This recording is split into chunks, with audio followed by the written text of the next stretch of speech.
So, the recording in progress. So, welcome everybody, and I'm now going to introduce my lovely speakers. I have Jodie Cavendish, who sells. You can see some of her products in the background. She is an interiors. She's an interiors designer. Sells interior products. I'm going to let her talk a little bit about her history. Helen Robinson, who runs a marketplace called Gifted Local, and Eldi, who is an Amazon seller, and you can see his product there. So I'm going to kickstart this. Jodie, why don't you start and tell us a little bit about your, what you do and how you got started, and then we'll move to Helen, and then finally to Eldi, and then I'll start with the questions. Sure. Hi everyone, I'm Jodie. So for the past sort of 10 years or so, I've dipped in and out of the world of being an entrepreneur, mainly selling products to the high street. And then in order to facilitate those sales, I've built websites around the products that I've sold. So most recently, I currently own co-own a jewellery brand, and then also own my home decor brand called Hestia. And for Hestia, it originally came about that I was going to just white label products, which means just sell them to a retailer and they put their own tag on it. And then I got a nice order from Laura Ashley, who was going to do that. And unfortunately, last year they went into administration. So that order was then taken up by TK Maxx, very luckily. And as you probably know, with TK, you need an RRP, and then they reduce off the RRP. So in order to have that price comparable, I built the Hestia website, and it sort of evolved into sourcing some really nice products from smaller independent businesses in the UK that I also sell on the site. So I can link it in the chat, but you'll see sort of how I've built that and what it looks like. Fabulous. Thanks so much, Jodie, and lovely to have you here. And now let's go to Helen. Hi everyone, thanks for having me. So I set up Gifted Local about 3 years ago. It's a online marketplace. It's the easiest way of explaining it is it's a local version of Not on the High Street or Etsy. It runs across about 7 postcodes in North London. We've got about 100 sellers at the moment. And the idea is that you buy local, support local, keep money in the local economy, reduce delivery miles, have minimal packaging, and we encourage hand delivery where possible. The reason I set it up was basically I wanted to find a solution to a problem that I'd found, which I think is mainly why most people set up their businesses. But about 3 years ago, I was trying to do my Christmas shopping.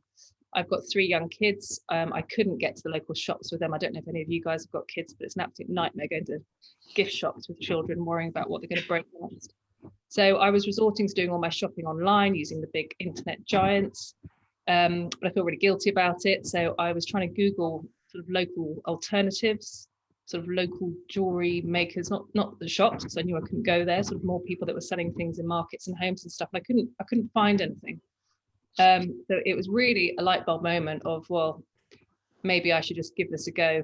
From a personal point of view, I was very much kind of ready for a new project. I'd just been made redundant from my big marketing job I'd done for years, and I just had my 3rd baby. So I was ready to do something like this, and it just popped into my head one day, and I just thought, now or never, let's go for it. And then about a year ago, I got my co-founder on board, Florence, who is actually a very, very old school friend of mine. So yeah, there's 2 of us now. It's working very well. That's fabulous. Thanks so much, Helen. That's a really good story. And I'm now going to bring Eldi in, who is I'll leave you to tell us what you do. Can you hear me well? We can. Fantastic. So I'm Eldi. I make people smile. This is my destiny on the planet. And the language is balloons. I'm a balloon comedian for 28 years in 5 languages. And this is what I do. I started my journey on the e-commerce world 3 years ago, because in my vision, I wrote that I would like to make all the children of the world smile. I would like to make everyone smile. And I thought about a product that could be my extension. And this is what's happening today. So I have a lovely balloon animal kit. I'm selling mainly in the US. And every time my balloon animal kit lands in a house, my customers open it, start to play with it, see my videos, and I bring them smiles. So this was my vision, and it's working. Thank you, Eldi. And I must tell you that Eldi sells his balloon kit on Amazon, which is one of the reasons we were really keen to have kind of an Amazon seller on here, because I know it's a popular platform. So that's why we wanted to have him here. So I'm going to start this, and we've had obviously the kind of story behind why you started, which is all fantastic.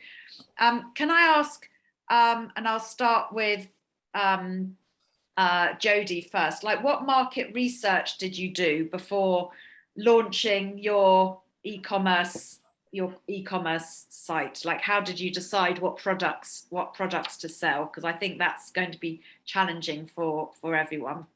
No, not really. It's a good question. Probably not enough, I would say. But I think I've always been really interested in interiors. I was working for someone previously that was in the interior world, and I saw the model worked for the retailer rather than the consumer. So it was came in from a different view, to be honest. But in terms of doing market research, always start with your family and your friends. They're not going to steal your idea. They're really there to help you, show them what you think is a good idea, what you're thinking of selling, and just check that there's, at least they think it's a good idea, there's a level of interest, and take it from there, I think. Lovely. And Helen, I guess my question more is for you, because you've kind of did your market research on kind of why you set it up, but how do you choose the sellers that you have on your marketplace? So yeah, it's a curated marketplace. We really thought long and hard about that, because you obviously want to give as many people an opportunity to sell on the platform as well, but you need to be wary of your own brand and make sure that you're not kind of letting that slide by allowing people who don't sell sort of top quality goods on your website. So in terms of market research, we went and spoke to loads and loads of sellers before we started, mainly because there was nothing to show them. It was like, put your faith in me. I don't really know what I'm doing. I've never set up a marketplace before. I'm not from a retail background, but I kind of met them all for coffee and just discussed the idea, and they all really, really liked it. And I selected the ones who, I only approached ones that I thought would work. And yeah, everyone was quite up for it. So that's how it kind of came about. Fantastic. And finally, Eldi, I'm afraid I haven't done, my kids are quite grown up, so I haven't needed to look at kind of balloon animal kind of toys or anything. How did you do the research for, to decide that you were going to sell it or create it for Amazon? I think that I did not do a proper research, because when I started with a vision to go to B2B, to look for distributors. And then, so I spent 2 years schlepping around exhibition worldwide, trying to pitch for balloon manufacturers and balloon distributors. And then I moved to B2C, and I started to sell on Amazon. So I didn't do a proper research. I did check with Helium 10, which is a fantastic software for Amazon sellers. But I think looking back, I should have looked at my niche, because I'm in a very small niche. And I think this is one of the most important things to look before you launching, especially on Amazon. How large is your niche? Because then you can see how much share you can take from this niche. Okay. And secondly, to check the ratio between your FOB price, which is how much you're going to buy the product, versus your retail price. And each sector have different multiple, but this is something you need to have a lot meat on the bone. And this is something also I didn't look carefully, but I managed to take it forward. And can we ask, because now we're all a little bit more familiar with the jargon of Amazon, do you do fulfillment yourself, or do you do fulfillment by Amazon? Well, I do FBA, but I also have the trick I've learned. It's something I've learned on the way. I have my FBA and I'm selling from China, I'm sending to Amazon warehouse, but I have a duplicate SKU, which is FBM. So if something happened and Amazon do mess it up quite a lot, and I get stuck and the shipment I did from China did not arrive, I immediately activate my fulfilled by merchant, and then my warehouse in Dallas is sending the stock. Okay. This is something I've learned through a lot of experience, not to count on Amazon and to always have another option to sell the same item through my fulfillment channels. Great, thank you, thank you. Now this. Sorry, Jo, can I just jump back in about researching? I don't know if you're selling products, then a great tool, if you're on Instagram, you can ask your audience. And even if you've got 50 or 100 followers, that's 50 or 100 people eyes on your product. So you can always ask them to vote on stories. You can ask them, do you prefer this color or this color? Do you like this product or not? And they'll tell you the truth, and it's really useful, I think. Thanks, Jodie. That's a really good point. Can I ask, when you're setting up, and this is a question that Kim and I get asked a lot, when we have people, how did you get the finance? Maybe it's a question you don't want to answer, but, when you're, especially Jodie, when, if you're buying products to sell, Helen, yours is a little bit different, but I guess you also need the money to set up the website and the platform. Did you, how did you start the business? How did you start your businesses? Jodie, I'll start with you from a financial perspective. So I think I was very fortunate. I got lent some money from people that I'm friends or family with. So that's how I started. But I would be extremely cautious when investing in taking money from elsewhere, and also just be cautious of how much you're spending. I've had businesses before where I've invested far too much into stock and then you're sitting on it. So you'd rather pay postage twice, rather pay to ship twice, even if it's very expensive, just to give yourself a chance to trial things and see what works. Don't invest as little as possible from the offset.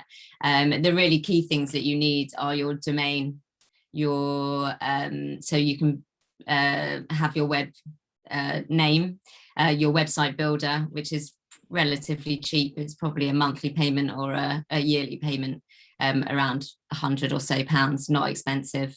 Pretty much try and start your business with a couple of £100, even if you're buying stock. Go small and learn from there, and over time spend more money if you need to. That's what. Thanks for backing up what Kim and I would say is start small, trial, and I guess the other option on stock might be to drop ship, which is what Craig recommended in the first session, where you're not actually having to buy your own stock.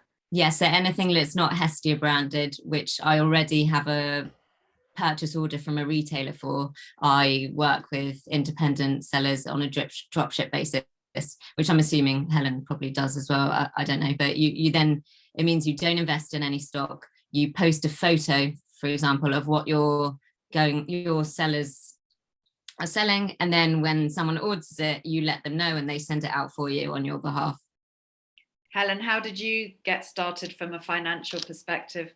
So I totally agree with what everyone's saying. I mean, I as I said, I just got made redundant, so I had a bit of money, so I invested that. I think probably was trying to add it up in my head earlier. It's probably things suddenly, there's a lot of costs you don't even think about, like Jodie was saying, like domain name, like the email address, the setting up a PO box, the company's house. It all adds up. I reckon probably about a couple of grand to begin with. Very much really concentrated on getting the MVP, the minimal viable product, up and running. I sort of briefly looked at maybe building a website, but I was getting quoted like 20 or 30 grand, which I was just no way going to invest in at such early stage of my business. So I kind of looked at all the rental opportunities like the Shopify's and web calls, and basically ended up building the website using those. So I was sort of like renting their platform, which meant it was a fraction of the price of building my own website. And it was definitely the way to go, especially at the beginning. Even if it doesn't work perfectly and exactly how you want, I would still have glad I did it. Just you don't want to put that much money out at the beginning. It's just too much. And I'm going to come back to that point in a second about which platforms you both use. Eldi, you're obviously, I'm guessing, buying stock, aren't you? So, and in fact, Dorian asked a question, how to best vet potential suppliers, especially in China. So how does it work from your perspective? I was fortunate enough to have someone who recommends me an agent in China, in Yiwu. So I'm manufacturing in China since 2005, and Balloon Play is not my first venture that I did. So first I was working with whoever I could find on Alibaba, and I got burned seriously. And then through a childhood friend, he introduced me to an amazing Chinese lady. And I've been in China dozens of times, and we're like a family now, and I can trust her, you know, like a sister. So everything I do is 100% quality controlled. And by my SOP, I have for everything in my business, I have standard operating procedure. So everything is organized, and all my purchases from China is really smooth. But it took me a few years to get to this point. Thank you. And just very quickly, Helen and Jodie, which platforms do you both use? We had a big shout out from Craig for Shopify, but it'd be interesting to know if you use different platforms. We did so much research into this, but for what I needed, I got a Shopify front end. And then I've got an app called, it's run by a company called Webcall, which is called the multi-vendor marketplace app, which basically allows the Shopify shopfront to become lots of sellers rather than just one seller, because you've got to think about all the payments going through. And then the back end of the payment system is Stripe, which there's lots of different, well, not that many, but sort of PayPal, Stripe, there's probably a few others now, but there's kind of 3 parts to my website. And yeah, hours went into research, but those are the ones that we decided. Thank you. And Jodie? So I used Wix because from a design perspective, I really wanted to be able to manipulate the look and feel of the site much more than Shopify allowed. But having done that, I think Shopify gets things first. So when I've only just been allowed to add a plugin for Klarna, whereas I think Shopify have had that for a good year or so. So it pretty much anything that you want to plug in, Shopify is a better website. It's a cleaner, easier to build, I think, websites to use. I prefer Wix. There's also an option of coding your own WordPress if you're advanced, and Squarespace if you're even more designy. If you're a designer, I think Squarespace is quite nice. But yes, I built on Wix. Their customer service is amazing. Their builder platform, bit tricky. Lovely, thank you for that overview. That's great. And Dorian asked Eldi, for you, what were the best lessons from getting burnt? It's quite difficult. You just need to know to find the right person in China. And from my experience and from other colleagues of mine, it's a trial and error, because to deal with the Chinese is very, very challenging, and it's just until you hit the right person, then you're working with the right agent over there. Don't go to Alibaba and think that everyone over there are factories. Most of them are agents who will not deliver. I mean, most of them will not deliver. And you need to, I think networking is the best. I mean, if you want, you can reach out to me and I will help. And this is the best way to find the right place to manufacture in China. Ideally, you should not manufacture in China, but this is something else. When we get to in the future, I will tell you some other tips that I have, but ideally you should not manufacture in China. It will give you a big benefit, especially on Amazon. Thank you. Can I dip in about China? course, yes, you're also really Um, experienced with that, Jodie. Yeah, just want to say that there's a few things in terms of dealing with China that I've found. I personally would avoid Alibaba where possible, just because it's completely saturated and it's very unclear who is viable and who isn't. When reaching out to any factories in China, if they're not speaking English to a standard which you understand fully, I would personally avoid that factory as well, because you really need the communication to be very clear and to make sure that, because just a little bit of wording out of place and you've got something that you don't want necessarily in terms of a product. And there's other websites, I'll actually just link them, because you can look on the Canton Fair website. If someone's exhibiting at the Canton Fair, they've been there for a number of years, perhaps that's a better platform than going directly on Alibaba as well, which is just a massive trade fair in China. And then also, as you said, moving away from China is a good idea. At the moment, it's extremely difficult to ship products from China. There's currently a lot of air pollution rulings that are going into place where Chinese factories can't manufacture over certain periods. And also, obviously, in terms of the environment, it's not as good. But having said that, look in Europe, see what's feasible, see where else you can find, because there are other options.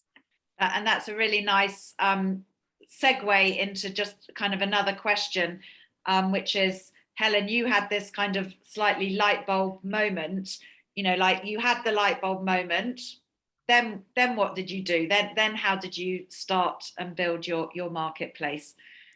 From a technical point of view, do you mean, or from? Yeah, well, let's do technical, but then it's kind of either, how did you go out and find the sellers? That took a while, because it was part of the problem was that you couldn't find them online. So I used to find the sellers, I ended up using Instagram. A few of them are tagged kind of the local area. And as I said, I sort of went and had coffee with them. And they really liked the idea, mainly because most of them, their skill set was making something. They were, a brilliant jewelry maker or an artist. They didn't know how to use kind of sort of social media tools particularly, or sort of just market themselves, and they didn't really feel like they had a voice locally. So so having found a couple, then they kind of introduced me to a couple more, and then they all knew each other because they sort of did markets and things together, and it's quite a tight network. And what I found as creative makers, they're all absolutely lovely. They're all really, really nice people and really want to help, and they kind of extended the network. It's now got to a point where people are hearing about us, not through us trying to find them, but we kind of then it's now switched, or we now have an application form on our site so that people can come and find us.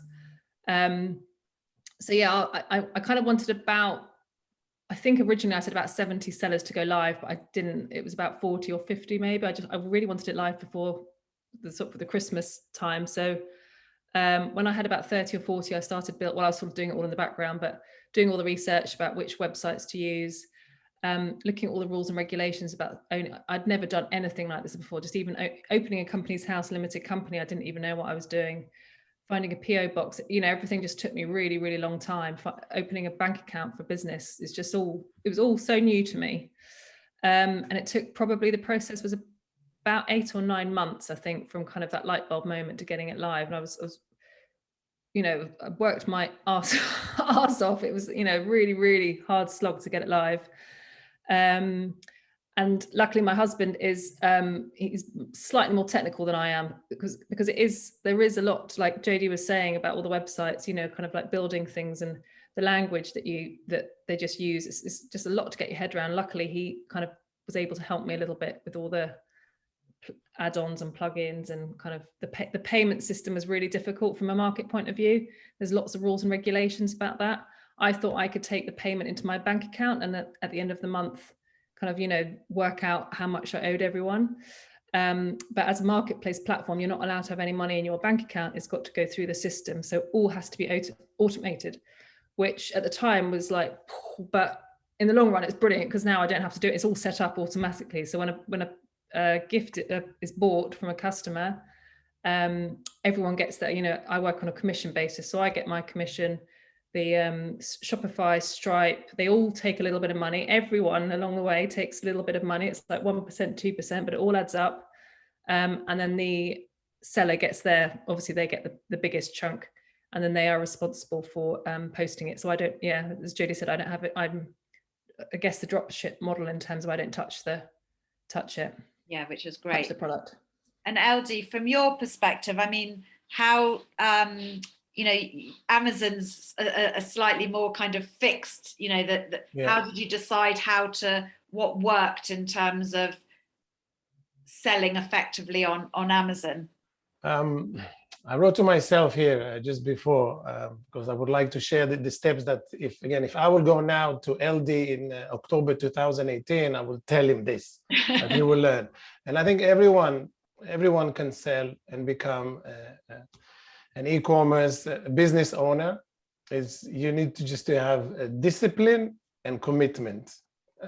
This is really, really important. If you want to be entrepreneur, it's not to be an employee. It's a different mindset. So first of all, you can't be lazy. So number one. First, we spoke about research, and we can talk an hour about research. Learn how to do a research about your product. With regard to Amazon, I've learned that, like Craig said in the morning, focus on a product that the retail value is at least $50 to $100. This is one of my mistakes. My kits cost $29.99, and I'm feeling it's a so-called waste of time. It is making good money, but it's on the same energy I could sell an item that costs $100. So this is the first lesson. Do not go for cheap item, or we call it in the lingo, low ticket item. Go for high ticket item because it's the same energy. So just sell a bin bag, sell a laser hair removal for the home use, whatever. Okay, so research and try to look for a high ticket item. Secondly, always be prepared that somebody will copy you. And this happened all the time, also for me. And you know what they say about copying? It's the imitation is the sincere form of flattering, right? But I call it copying is the most hurting compliment, you know, because you're doing something right. But it's fine, but you need to get ready for your 2.0 product, because people will copy you if you're doing well. We talk about sourcing. You have to know how to source a product properly, whether it's from China or whatever you're going to do. This is something you need to learn. If you don't know, network and find the right people to do. If you want help, you can reach out to me. You need to know what is your forte. You know, a lot of e-commerce try to do everything. Like myself, I was manufacturing, I was doing my Amazon PPC, I was doing so many things, and I could not scale. When I've learned what are my fortes, then I start to delegate. And nowadays I have 2 virtual assistants on the Philippines. They're doing all my back office, and I'm focusing on ordering and the PPC on Amazon, which is a hell of a work by itself. But you can outsource this as well.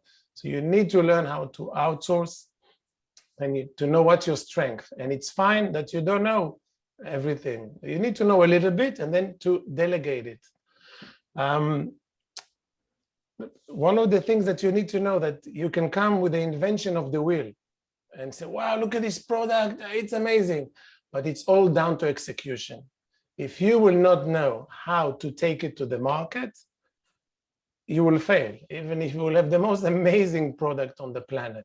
So look what other people do, learn and take it forward. Nowadays, and I'm going to finish with this, I got into a stage that my business is almost autopilot. My VA, I'm managing it. I'm just doing the buying and a little bit of Amazon PPC, and I'm not dealing with it anymore. It's almost a passive income. So each and one of you can do it, as long as you know to play the game. It's just a game. And that's a really nice question that I'm going to move on to. And I'm going to go to you first, Jodie, because I think most people will want to know, how do you drive customers to your, obviously if you're on Amazon or eBay, they're doing the marketing. I mean, it's all about the search terms, but you know, when you've got an e-commerce store or a platform like you do, Helen, like how do you go and find your customers? How do you get them to know about Heart Hestia or Mavery or Gifted Local? So Jodie, I'll start with you.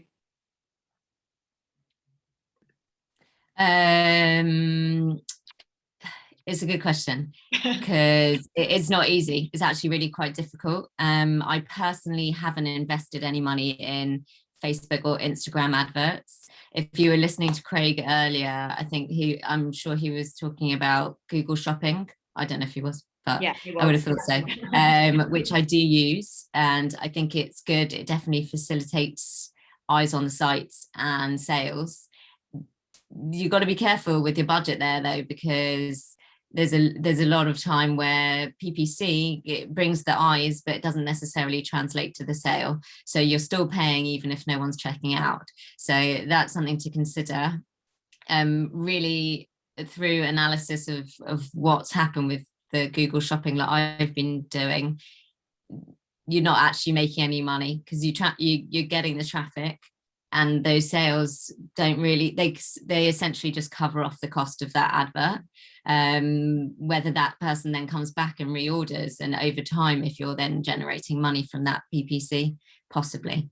Another way, I've got an Instagram page, Facebook page, promote both sites that I have on there.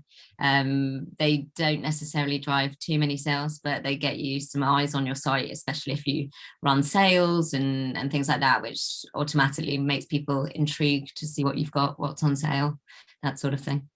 Lovely. Helen, any advice on driving traffic? I mean, this is by far what I spend 99% of my time doing now, because it is, you know, once you set it up, it's like, woohoo, great. And then it's like, oh, now what? You've actually got to get people there. Oh, yeah. So like Jodie, I've dabbled in Facebook ads and Instagram ads and Google ads, but very quickly realized it's just not worth the time and effort for, you're competing with the biggest, you know, not on the high street. They spend millions on these types of things. So quickly gave that up. The difference between me and them, I suppose, is that because we're so local, we can really concentrate on the local part of what we do. So from a example like SEO, which is such a big thing, I don't know if you've talked about it earlier, but it's such a big and important part of any website like mine.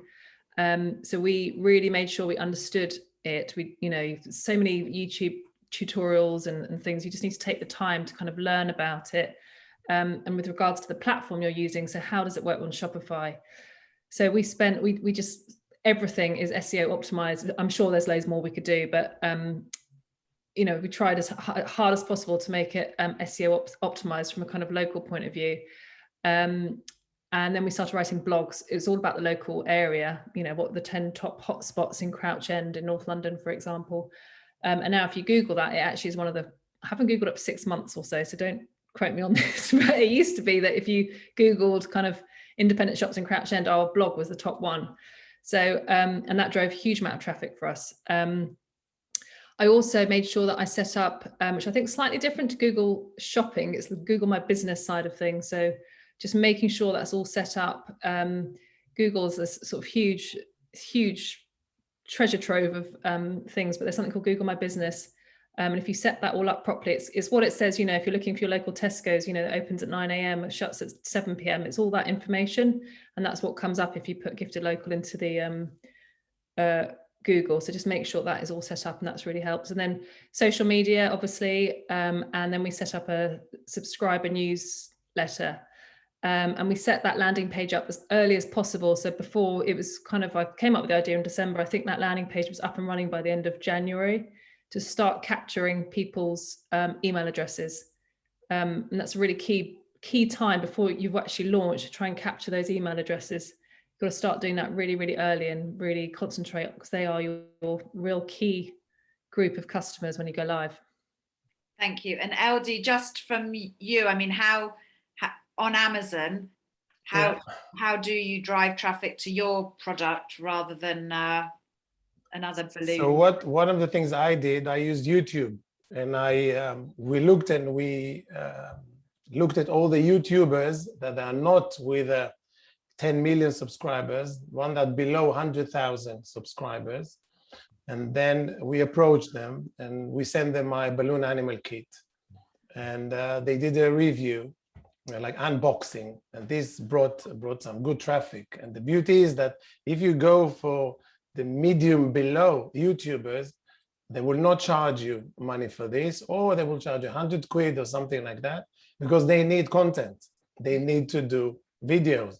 So if you approach them, they're happy that, oh, I can do another 10 minutes content, and I have another video to my channel. This is one of the tricks to get traffic to your site. But generally, to get traffic to your website, it's a subject by itself, and you need a lot of money.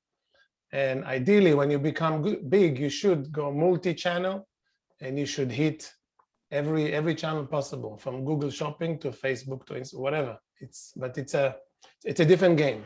And on Amazon, Eldi, for your Amazon listing, do you use the kind of, sponsored promoted? Yes, I use all of them. The best that work for me is video.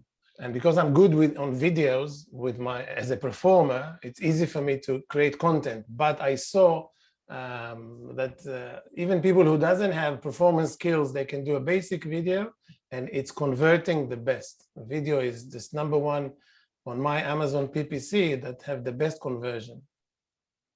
And so if we've got Jodie, go on. Sorry, I was just going to say about utilizing influencers, like Eldi just mentioned. So he's doing that through YouTube, and that's a great channel as well. What we do for the jewelry brand, because what Eldi was saying before about the low ticket item, you want the high ticket item to make your margin. But when you've got a low ticket item, or if you've just got a really big margin, you've got the possibility of being able to gift that as many times as possible. So when we do gifting for our jewelry, we reach out to influencers on Instagram, some of which have a YouTube channel as well. And we generally reach out to people with about 20,000 followers. Anything over that, like you said, when you get to the 100,000 followers, they normally want some money, not always. But if you've got something that's affordable that you can gift, they'll then unbox on stories, they'll talk about it, they can do a swipe up link for you and basically lead traffic to your page. And we've recently gifted someone who happened to go on this morning. She spoke about our brand. She got us only about 15 sales, but it translates to some decent margins. So it's always worthwhile reaching out to influencers. Right.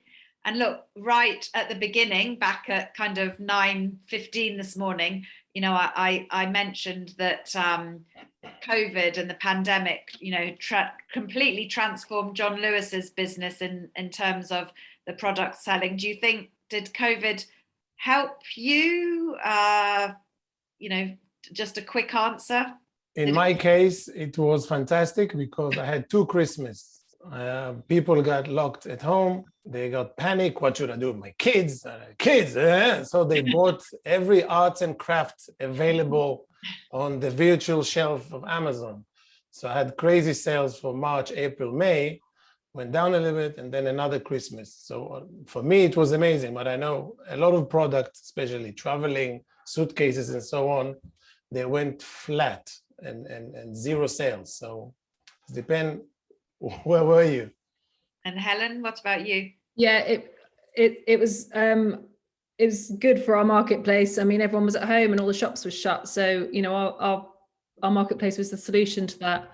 And we really kind of built on that. We were working with, just as an example, we came up with the idea of working with all the local schools who normally do fundraising events at Christmas fairs, but none of them could have their Christmas fairs last Christmas. So we kind of partnered up with them, offered them a discount in exchange for a donation to their PTA association. So our reach, we went to every single parent across 20 Haringey schools in last Christmas. So we were kind of working on the back of it, like trying to think of ways of getting our brand out there. It might not have made us any money because we were giving our margins to the schools, but it was an amazing brand awareness piece for us. We were kind of doing things like that at the same time.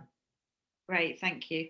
And Jodie, I don't know about you, but also can you, Jonathan asked, when you started out, how did you build up your social media presence, especially on Instagram? Yeah, so with the COVID thing, it was very much like this. It was like that when Laura Ashley went into administration, I lost my whole deal. It was like that when TK Maxx bought the order. And then I was just really lucky to be in homeware. Everyone obviously being at home, doing up their home. It was a good time. So that was just fortunate, really. In terms of building up social media, I think playing on working with influencers, sending out free gifts if that's a feasible thing for you to do, being very consistent with it. I use something called Plan, PLANN.com, which and there's other ones that you can use, which basically if you spend a day taking photos, creating your content, writing your comments or whatever it is, and then you pre-plan what it would look like, make your aesthetic engaging, appealing, but also in line with your target audience. The consistency thing is the most important. I post once a day at the time that Instagram tells me is the best time for my audience. For me, it's 6 p.m. but other products or other platforms, it might be different. And yeah, really engaging with your audience, following people that are relevant. My page is only people that either are doing up their home, have a homeware account, something relevant.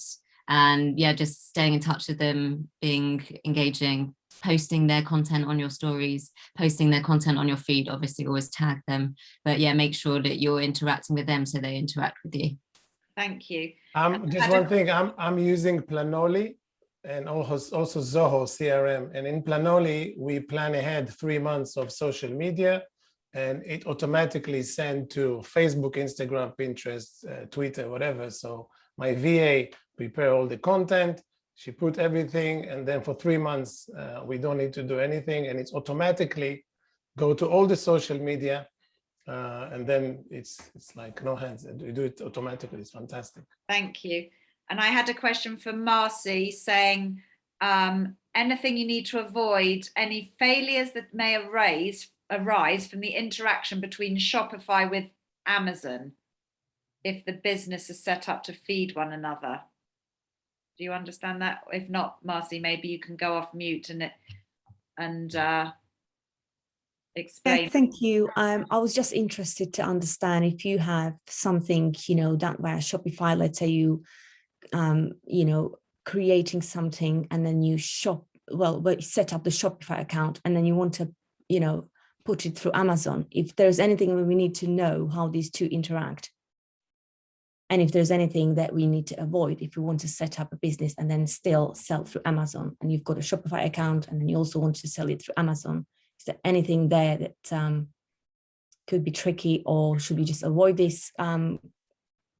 Yeah. But the question is, it's not that clear, because, for example, I have Shopify and I'm selling on Walmart, and there is an API plugin that connects to them. Shopify and Amazon, I'm not familiar with this because I'm selling either on Shopify or on Amazon. Exactly. Where are you going to have your stock? On Amazon? Well, ideally on both, and that's what I wanted to figure it out. If I have my stock via Shopify, is there anything that could be also working, via Amazon as well, or is it just two separate accounts that needs to be running? You want that they will be synchronized? Yes. Stock-wise? Yeah, there are a few software. Okay. I forgot the name, but there are a few software that actually sync all your marketplaces: Etsy, Walmart, Sears, Amazon, right, Lazada, a lot of them, and they sync everything, and you know exactly how much stock you have, and it's work with all the marketplaces. That's exactly what I was thinking, that it might be the case, but I just wasn't aware of that. Yeah, if there you is. Can find out, we'll put it on the email at the end. Thank you very much. If anybody knows that, oh, here we are, Ellie. Thank you. You can keep stock in Amazon FBA and connect your Shopify store to your Amazon account, and they will then dispatch every order. So, thank you. Which is why I think I mentioned earlier with the plugins, which is why I would avoid using something like Wix or Squarespace if you want to do all of these plugins. Shopify is very far ahead of the game when it comes to that sort of thing. You're going to have to wait and submit. On Wix, you'd have to submit a request, and then if they get enough of the same request, then they'll start doing these sort of plugins for you. So Shopify is definitely the best one for utilizing all of the platforms together.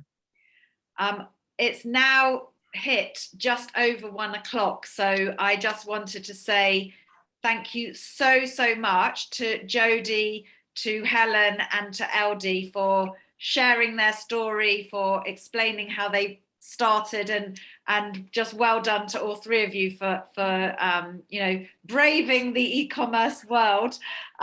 So thank you so much.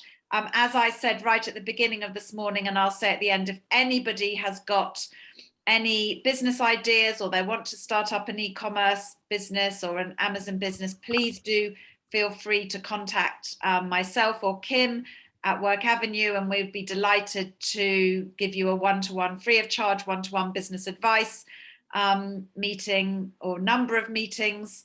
So you know where we are. We'll send out the feedback, the slides, the connections to all of the sessions, and it's been absolutely fabulous having you all here this morning. Thank you so much, everybody, and enjoy the rest of your day. Thank you for having us.